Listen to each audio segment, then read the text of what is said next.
problem 823, binary trees with vectors. So let's go over the problem statement. Given an array of unique integers where integer array of I is strictly greater than 1, we make a binary tree using these integers, and each number may be used for any number of times. Each non-leaf node value should be equal to the product of the values of its children. Okay, so we have to return the answer modulo 10 to the power 9. Uh, so this means that the number can be really large. Let's look at the constraint. So I always go to the constraint to just guess like what sort of algorithms can be used. So clearly it's 1000, so we can use probability of n square. Um, my first intuition when I saw this problem was it's a decision problem, so we have to select. Uh, let's say let's go to one example. Let's say we have 2, 4, 2, 3, 4, and 6, right? Or let's take the example simple. Let's go 2, comma 4, right? So like if we think of this as a decision problem, what we can do is we have to select. Let's go through the first option 2, right? So we can select 2, and what can be the node from here which can be selected for the left.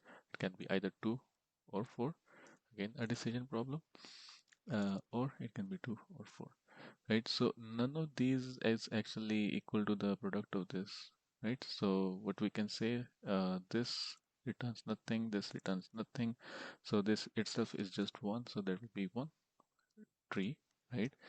And similarly, let's go with 4 now, the second option, and then what we can select for left, 2, and then what we can select for other option, that's 4, and then if I go to the right node, we can select 2 again, and then 4.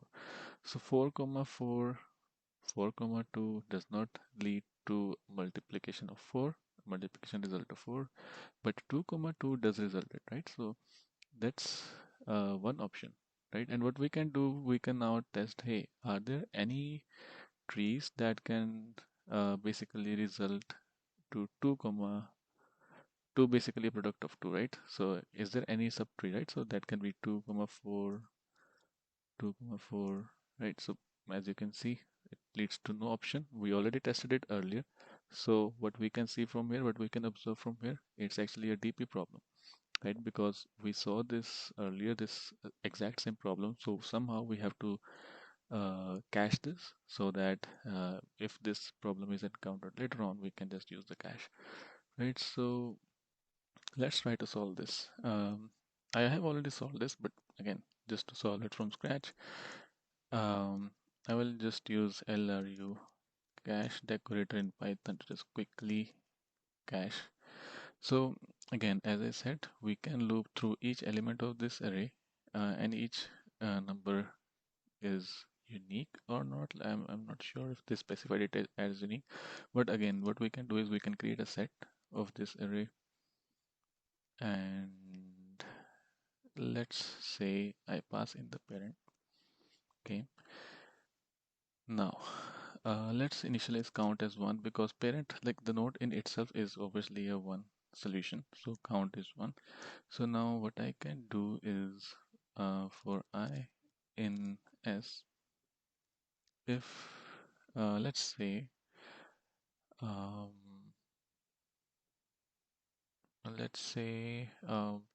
parent percentage I equal to 0, that means it's divisible, and parent divided by I, if this is in S, right? This is in set, that means it's definitely there, right? So what we can do, we can say result plus equal. Now we will check if this, so we have two nodes, right? So we have I and parent by I, right? So we have to check, okay, how many subtrees do they form, right? So recursively, I can say DFS I into DFS parent by I. I can just use just to make sure that it's right. So I think this should be it, right? So in the end, I return. Actually, this should be count. I return count, and what I can do is I initialize the result as 0 later on. That will be used for final, and I loop through each node for I in S result plus equal to DFS of I, right? And I return result, right? Let's check this. And as I said, I already did test this solution. Um, Again, as you can see, it's not always the case that you find solution directly. Oh, I completely forgot about the fact that we had to divide by actually 10 to the power 9 plus 7, right? Because the number can be quite large. So I can divide by, completely forgot the power operator. So let's just submit this again.